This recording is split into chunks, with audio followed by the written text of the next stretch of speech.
Di balik kaca jendela rumah berkelambu putih itu, setiap sore ada sepasang mata yang diam-diam menanti deru mesin tua angkot kuning jurusan Pasar Ngalian, Karangawen. Bukan karena rindu pada pasar, tapi karena jantungnya berdetak lebih cepat setiap kali melihat lelaki berbadan legam dengan kaos oblong tipis itu membuka pintu angkot dan menyeka peluh di dahinya. Tak ada yang tahu bahwa di balik senyum santun si janda muda, ada gelora yang pelan-pelan membakar batas antara wajar dan dosa. Raras Ayuning Tias, Raras. Seorang janda muda berusia 28 tahun, ditinggal mati suaminya 2 tahun lalu karena kecelakaan kerja di pabrik kayu. Wajahnya ayu khas Jawa Tengah, kulit kuning langsat, suara lembut dan tutur kata halus. Raras tinggal sendiri di rumah mertuanya yang sudah kosong di Desa Wonosari. Ia dikenal sebagai sosok yang sopan, pemalu, dan jarang bergaul. Tapi di dalam batinnya, ada kesepian panjang yang belum pernah benar-benar dibicarakan pada siapapun.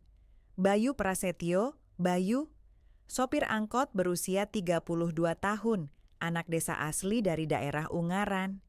Tubuhnya tinggi kekar karena terbiasa bekerja fisik.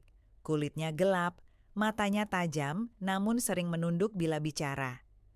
Bayu dikenal pendiam dan loyal pada pekerjaannya. Namun, sejak dia mengantar Raras yang pertama kali naik angkotnya 2 bulan lalu, hatinya tak pernah sama. Ia menyimpan rasa yang coba ia tekan karena tahu betul janda itu bukan perempuan sembarangan. Bu Narti tetangga depan rumah Raras, perempuan cerewet usia 50-an yang hobi mengamati gerak-gerik orang. Ia sering jadi sumber gosip satu desa dan merasa punya tanggung jawab moral untuk menjaga nama baik kampung.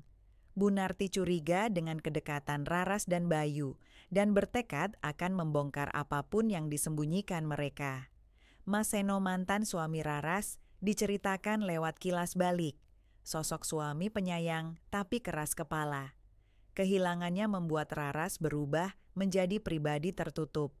Kenangan tentang Seno kerap menjadi rem yang membuat Raras ragu membuka hatinya kembali. Sore itu, Raras menyapu halaman ketika angkot kuning berhenti tepat di depan rumahnya. Bayu turun, pura-pura memperbaiki baut ban depan, padahal ia tahu hari itu tidak ada trayek yang lewat situ. Kulo nyuwun sewu Mbak Raras, pun kelewat jalur iki, nanging kula kangen ketemu panjenengan. Ucap Bayu lirih, matanya tak berani menatap langsung. Raras menggigit bibir, ragu dan gelisah, sementara sapunya tak lagi menyentuh tanah.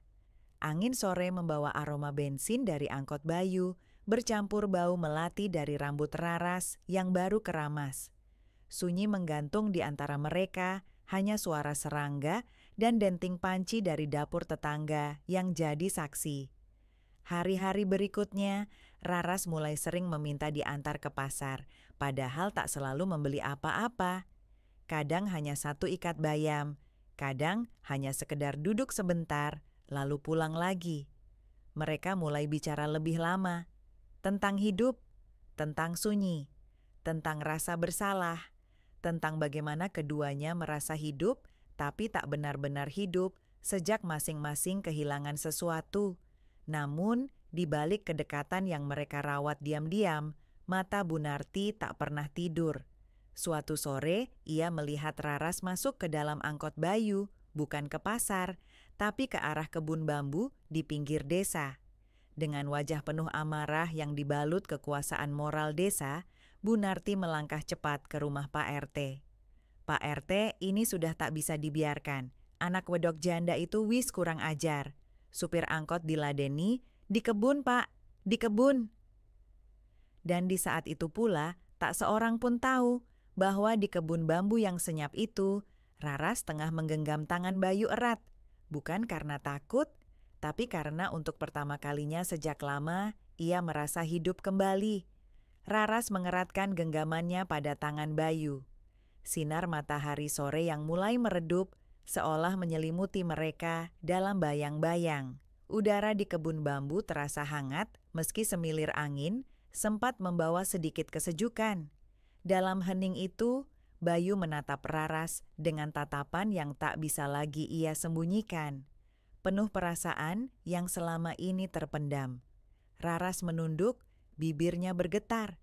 Ia tahu, semua yang terjadi sejak ia bertemu Bayu adalah kesalahan yang tak pernah ia rencanakan. Tapi entah kenapa, semakin dekat dengan Bayu, hatinya semakin sulit berkata tidak. Suaminya yang telah tiada, kenangan tentang Mas Seno masih membayangi setiap langkahnya. Namun Bayu, dengan caranya yang sederhana, mampu membuatnya merasa hidup kembali. Rasanya seperti sebuah pelarian, namun pelarian yang anehnya justru memberinya rasa tenang. Aku nggak tahu harus gimana, Bayu. Ucap Raras pelan, suara seraknya hampir tak terdengar. Bayu tersenyum tipis, walau matanya tetap penuh dengan keraguan.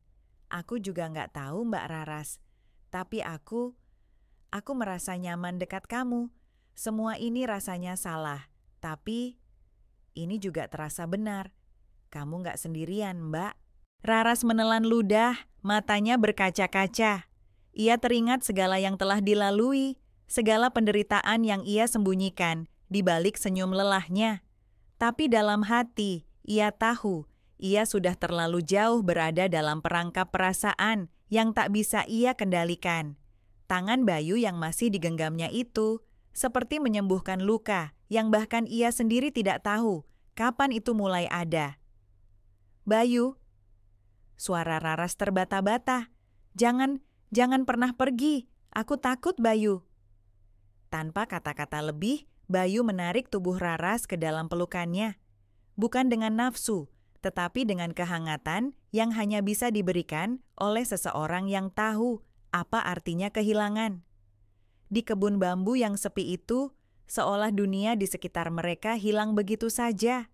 Hanya ada mereka berdua, terjebak dalam waktu yang tak bisa mereka putar balik. Namun, di luar kebun, langkah kaki Bu Narti yang terburu-buru mengarah ke rumah Pak RT membuat keheningan itu pecah. Seperti gelembung yang pecah di permukaan, segala sesuatu yang selama ini terpendam di desa itu mulai mengemuka. Gosip yang akan segera menyebar dan akibat dari setiap bisikan yang mulai terungkap. Raras tahu hidupnya tidak akan pernah sama lagi setelah ini. Malam itu, ketika angkot Bayu kembali melaju melewati rumah Raras, ia melihat mata Raras dari balik jendela rumah yang remang. Raras menatapnya dengan penuh kecemasan. Ada ketakutan yang menggurat jelas di wajahnya. Bayu tahu bahaya sudah semakin dekat. Meskipun hatinya ingin berhenti di sana, meskipun ia ingin menyerah pada perasaannya yang membara, ia tahu bahwa ini bukan sekadar soal cinta. Raras adalah janda muda yang tinggal di desa penuh tradisi, dan Bayu hanyalah seorang sopir angkot, tak lebih dari itu. Dunia mereka tak akan pernah sejalan, dan tak ada yang bisa mengubah kenyataan itu. Tapi di balik segala batasan yang ada, perasaan mereka tetap tumbuh, seperti tanaman liar yang berkembang di tengah dinding yang tinggi. Dan begitu, malam itu berlalu, tak ada yang tahu apakah kebahagiaan yang mereka rasakan akan terus berlangsung, atau justru berakhir dengan kehancuran yang akan membuat keduanya menyesal seumur hidup. Pagi itu, angin berhembus pelan, membawa aroma tanah basah setelah hujan semalam. Raras duduk di teras rumahnya, menatap kosong ke jalan desa yang sepi. Pikirannya kacau. Setiap detik ia merasakan perasaan bersalah yang semakin menyesakkan. Bayu dengan segala ketulusan hatinya, dan dia, seorang janda muda yang tak tahu harus bagaimana. Sejak kejadian di kebun bambu itu, mereka belum bertemu lagi. Bayu tak lagi melintas di depan rumahnya, dan angkot kuning itu pun seakan menghindar. Raras tahu ada sesuatu yang berubah, sesuatu yang lebih besar dari sekadar cinta atau hasrat. Ini adalah tentang apa yang mereka hadapi di balik kedekatan itu, tentang kemungkinan mereka yang tak pernah diizinkan ada. Namun, di balik kesunyian itu, ada bisikan yang datang dari hati Raras, yang tak bisa lagi ia tahan. Ia merindukan Bayu, lebih dari yang ia sadari. Tiba-tiba terdengar suara motor berhenti di depan rumah. Raras menoleh dan melihat Bayu berdiri dengan wajah yang sedikit cemas. Di tangannya, sebuah kantong plastik berisi jajanan pasar. "Mbak Raras," suara Bayu pelan mencoba mencari-cari kata. Aku cuma mau ngomong, jangan pikir aku ninggalin kamu. Aku cuma takut. Takut kalau nanti kita ketahuan, kalau nanti hidup kita hancur." Raras menatapnya dalam-dalam. Hati Raras bergejolak, ada dorongan untuk mendekat. Tapi ia tahu, ini bukan lagi soal perasaan. Ini tentang pilihan yang harus diambil. "Maksudmu?" tanya Raras, berusaha menenangkan hati yang semakin kacau. "Aku nggak bisa terus kayak gini, Mbak Raras," jawab Bayu sambil menunduk. "Aku tahu kita salah, tapi aku nggak bisa ninggalin kamu. Aku nggak bisa pura-pura kayak nggak ada apa-apa, kayak nggak ada yang berubah. Setiap hari aku mikirin kamu dan itu bikin aku nggak tenang." Raras menatapnya, ada kehangatan yang mulai menembus dinding hatinya. "Tapi, Bayu, kita nggak bisa terus kayak ini. Desa ini kecil, semua orang pasti tahu. Aku nggak bisa ngelawan gosip, aku nggak bisa ngelawan semuanya." Bayu mengangguk, tapi ada tekad yang terlihat jelas di wajahnya. "Aku tahu, Mbak, tapi aku nggak bisa hidup tanpa kamu. Dan kalaupun semuanya harus hancur, kalaupun semuanya harus berakhir, aku siap, asal kamu juga siap." Raras terdiam. Kata-kata Bayu memukulnya dengan keras. Ia tahu apa yang dimaksud Bayu, dan itu membuat jantungnya berdetak lebih kencang. Ini bukan lagi soal kenangan dengan suaminya, atau rasa bersalah yang selama ini menghantui.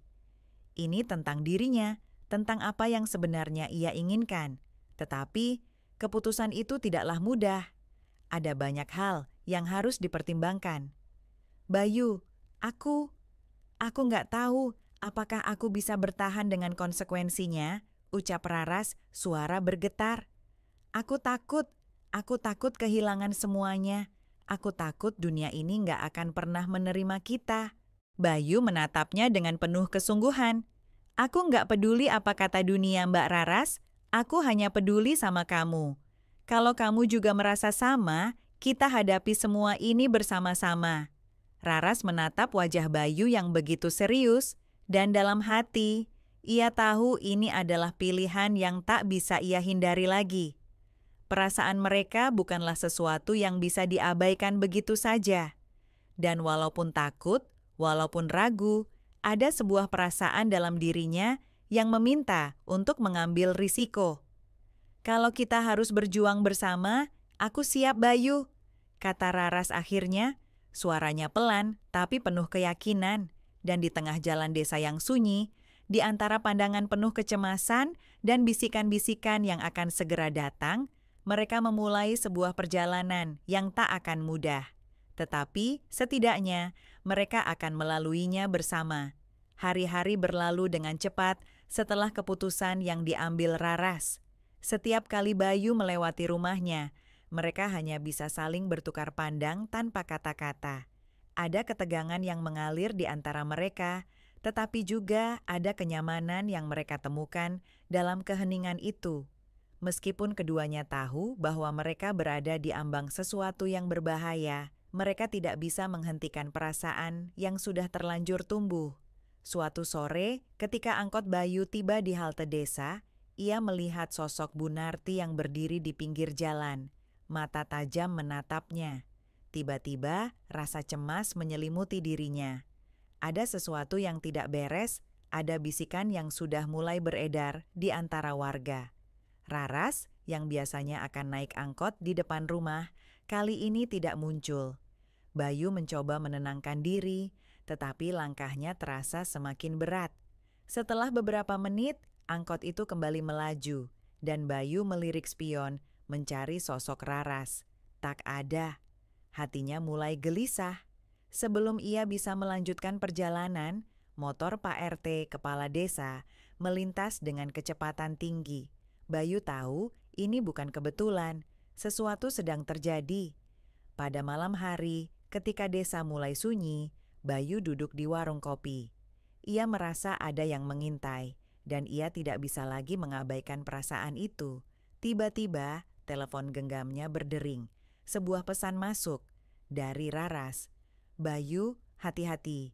Bu Narti sudah mulai berbicara. Mereka tahu tentang kita." Bayu merasa dunia seakan runtuh di sekelilingnya. Tapi ia tahu ini bukan waktunya untuk mundur. Ia harus menjaga Raras, menjaga mereka berdua. Perlahan, ia mengangkat teleponnya dan menekan tombol untuk menelepon Raras. Suara Raras terdengar gemetar di ujung sana. "Bayu, aku takut. Mereka sudah mulai datang. Bu Narti sudah memberitahukan semuanya ke Pak RT. Aku nggak tahu harus gimana lagi." Raras hampir menangis. Suaranya pecah. "Aku di sini, Raras. Aku nggak akan pergi. Kita akan hadapi ini bersama-sama. Kita cari cara keluar dari sini. Kita nggak bisa membiarkan mereka menghancurkan apa yang sudah kita mulai," jawab Bayu dengan suara penuh keyakinan. Namun, meski katanya terdengar tegas, di dalam dirinya, Bayu merasakan kegelisahan yang mendalam. Desa ini tak pernah memaafkan kesalahan seperti ini. Jika mereka sampai terperangkap dalam gosip dan hujatan, mungkin tak ada jalan keluar untuk mereka. Pagi-pagi sekali keesokan harinya, saat angkot Bayu kembali melewati jalan desa, ia melihat sekelompok warga berkumpul di depan rumah Pak RT. Mereka berbicara dengan keras, saling menunjuk ke arah rumah Raras. Bayu tahu, saat itu, waktunya semakin sempit. Dengan hati yang berat, Bayu mengendarai angkotnya menuju rumah Raras. Setiap detik terasa seperti beban yang semakin berat. Namun, ketika ia tiba di depan rumah Raras, ia melihat wanita itu berdiri di pintu dengan tatapan kosong, seolah sudah menerima kenyataan yang pahit. "Aku nggak bisa lari, Bayu," kata Raras, suaranya rendah, penuh keputusasaan. "Semua orang tahu sekarang, kita nggak bisa lagi sembunyi." Bayu mendekat, menggenggam tangan Raras erat. "Kita akan hadapi ini, Raras, bersama. Namun, di luar sana, desas-desus sudah mulai terdengar lebih keras. Orang-orang mulai saling berbicara, dan ada yang mulai menunjuk-nunjuk. Bayu tahu, keputusan mereka untuk tetap bersama akan membawa konsekuensi yang besar. Tapi ia tak bisa membiarkan Raras menghadapinya sendiri." Malam itu, ketika mereka berdua duduk di ruang tamu rumah Raras yang sederhana, tiba-tiba pintu diketuk keras. Bayu dan Raras saling berpandangan, saling membaca ketakutan yang ada di mata masing-masing. Itu adalah awal dari segalanya. Pintu diketuk dengan keras, menggema di seluruh rumah yang hening. Bayu dan Raras saling berpandangan. Keduanya bisa merasakan ketegangan yang mengalir di udara. Di luar sana, suara langkah kaki semakin mendekat, dan Bayu tahu bahwa waktu mereka semakin menipis. Ia berdiri dengan cepat, menatap Raras sejenak sebelum berjalan menuju pintu. "Jangan khawatir," bisiknya, berusaha memberi ketenangan meskipun hatinya pun berdebar. Namun, Raras tidak bisa menutupi kecemasannya. "Bayu, kita nggak bisa terus lari dari kenyataan ini. Apa yang akan mereka lakukan kalau kita tidak bisa menjelaskan semuanya?" Bayu meraih tangan Raras, menggenggamnya erat. "Apapun yang mereka lakukan, kita akan hadapi bersama. Aku janji, aku nggak akan biarkan kamu sendirian." Dengan perlahan, Bayu membuka pintu. Di ambang pintu, berdiri Pak RT bersama beberapa warga yang wajahnya penuh dengan penilaian dan bisikan. Di belakang mereka, Bu Narti berdiri dengan senyum yang sulit disembunyikan, senyum yang penuh kemenangan. "Selamat sore Pak RT," ucap Bayu dengan tenang, meskipun hatinya berdegup kencang. "Ada apa?" Pak RT menatapnya tajam, lalu beralih ke Raras yang berdiri di belakang Bayu. "Kami ingin bicara, Bayu, tentang hubungan yang kalian sembunyikan selama ini." Suasana menjadi semakin berat. Raras menunduk, mencoba menahan air mata yang hampir jatuh. "Pak RT, saya tahu ini salah, tapi saya..." Jangan coba membela diri, Raras, kata Bu Narti dengan suara tajam. Semua orang sudah tahu, semua orang sudah melihat bagaimana kalian berdua saling berdekatan. Tidak ada yang bisa disembunyikan lagi. Kami harus memastikan kalian tidak merusak moral desa ini. Pak RT mengangguk setuju. Ini bukan soal kalian berdua saja, tapi juga tentang semua orang di sini. Kami harus menjaga agar desa ini tetap dalam norma yang benar. Bayu berdiri tegak, tidak ingin mundur. Kami tidak merusak siapapun. Kami tidak melukai siapapun. Ini adalah masalah kami, Pak RT. Jika kalian ingin menghukum kami, lakukanlah. Tapi kami tidak akan mundur. Kami tahu apa yang kami rasakan satu sama lain, dan itu bukan sesuatu yang bisa kalian hancurkan dengan kata-kata. Suasana semakin tegang, dan Bu Narti menyeringai puas. Jadi, kalian memilih untuk tidak mendengarkan? Baiklah, kalau begitu, kami akan membuat kalian mendapatkan pelajaran yang pantas. Sebelum Bayu bisa menjawab, Pak RT mengangkat tangan, memberi isyarat agar warga yang ada di belakangnya mulai berbicara. Kami akan memberi kalian kesempatan untuk berpikir. Jika kalian ingin tetap tinggal di desa ini, kalian harus menyerah pada peraturan yang ada. Jika tidak, kalian bisa pergi. Raras merasa dadanya sesak. Ia tahu ini adalah momen yang menentukan. Semua yang telah mereka alami, semua yang telah mereka rasakan akan diuji pada saat ini. Bayu menatap Raras dan untuk sejenak dunia di sekeliling mereka tampak terhenti. Raras, kata Bayu pelan, apa yang kita lakukan selanjutnya, kita lakukan bersama. Aku takkan pernah melepaskanmu. Raras menatapnya, air mata mengalir di pipinya. Ia tahu, ini bukan hanya soal cinta atau rasa ingin bersama. Ini adalah soal menghadapi dunia yang tak akan pernah mengerti dan pilihan yang harus mereka buat untuk tetap bersama meskipun dunia di sekitar mereka siap menghakimi. Bayu merasakan ketegangan yang semakin menyesakan. Ia tahu kata-kata yang akan diucapkan Pak RT dan warga desa lainnya bisa menghancurkan semua yang mereka miliki. Namun, di dalam dirinya ada keyakinan yang tumbuh. Ia tahu bahwa apa yang mereka rasakan satu sama lain bukanlah sesuatu yang bisa diputuskan oleh orang lain. Ini adalah perjalanan mereka, dan mereka harus bertahan apapun yang terjadi. Pak RT yang sebelumnya terlihat tegas, kini mulai berbicara dengan nada yang lebih berat. Kami akan memberikan kalian waktu untuk berpikir. Tapi ingat, keputusan yang kalian ambil akan berdampak pada masa depan kalian. Kalau kalian tetap bersikeras dengan jalan ini, kalian akan menjadi orang yang terbuang dari desa ini. Raras menggenggam tangan Bayu lebih erat.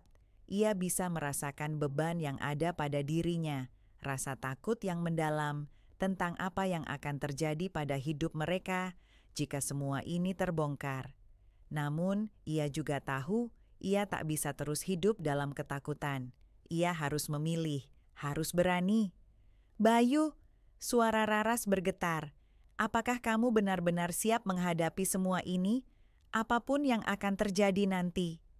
Bayu menatapnya dengan penuh keyakinan, meski hatinya dipenuhi keraguan yang sama. Aku siap, Raras. Kita tak bisa mundur lagi. Kalau kita harus berjuang, kita akan berjuang bersama. Tangan Raras menggenggam lebih erat, dan ia merasa ada kekuatan dalam kata-kata Bayu, meskipun dunia di luar sana semakin gelap. Namun, Bu Narti yang berdiri di belakang Pak RT tidak bisa menyembunyikan senyumnya. Senyum yang penuh dengan kemenangan, seolah ia sudah tahu bagaimana akhir dari cerita ini. Aku tak bisa menunggu lebih lama, Bayu. Aku sudah muak dengan semua ini, ucap Bu Narti. Suaranya seperti duri yang menusuk. Kalian berdua mungkin bisa terus berpura-pura, tapi kami tak akan diam saja. Pak RT menatap Bu Narti, lalu kembali ke Bayu dan Raras. Kalian harus membuat pilihan, dan pilihan itu akan menentukan apakah kalian bisa tetap tinggal di sini atau tidak. Suasana menjadi sunyi. Bayu dan Raras hanya saling memandang, seolah dunia seakan berhenti berputar. Tak ada kata yang bisa mereka ucapkan, hanya perasaan yang semakin mengikat mereka berdua. Setelah beberapa detik yang terasa seperti berjam-jam, Bayu akhirnya membuka mulut. Kami akan memilih untuk tetap bersama Pak RT. Apapun yang terjadi, kami tidak akan mundur. Kami tidak akan membiarkan orang lain menentukan hidup kami. Pak RT menarik napas panjang. Baiklah, kalau itu keputusan kalian. Namun ingat, kalian akan menghadapi konsekuensinya. Desa ini tidak akan membiarkan kalian bebas begitu saja. Warga desa mulai berbisik. Beberapa menatap dengan rasa tidak percaya, sementara yang lain hanya diam. Bu Narti tersenyum sinis, jelas puas dengan keadaan yang kini mulai mengarah pada kehancuran Raras dan Bayu. Bayu merasakan ketegangan yang luar biasa, namun ia tidak mundur. Kami akan menghadapi semuanya, Pak RT, bersama. Dengan perasaan yang berat, Pak RT akhirnya mengangguk dan dengan langkah penuh kehormatan, ia berbalik pergi, diikuti oleh warga desa yang semakin banyak, yang dengan cepat mulai menyebar berita itu ke seluruh penjuru desa. Tinggallah Bayu dan Raras, berdua di ambang kehancuran dan kebahagiaan yang tidak pasti. Namun, meskipun dunia di luar sana mencoba menghancurkan apa yang mereka bangun, mereka tahu bahwa selama mereka tetap bersama, mereka masih memiliki satu-satunya hal yang paling berharga, satu sama lain. Waktu berlalu setelah peristiwa itu, dan desa yang dulunya tenang, kini penuh dengan bisikan. Meski tidak ada yang secara terang-terangan mengusir Bayu dan Raras, kehidupan mereka di sana terasa semakin sulit. Setiap langkah mereka dipenuhi dengan tatapan sinis, dan setiap hari adalah perjuangan untuk mempertahankan cinta yang mereka rasa tak bersalah.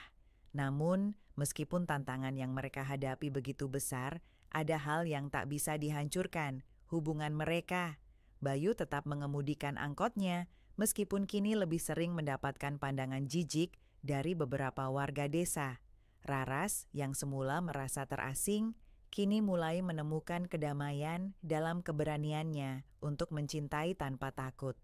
Suatu sore, ketika Bayu berhenti sejenak di warung kopi, ia melihat wajah Raras yang tersenyum padanya dari kejauhan.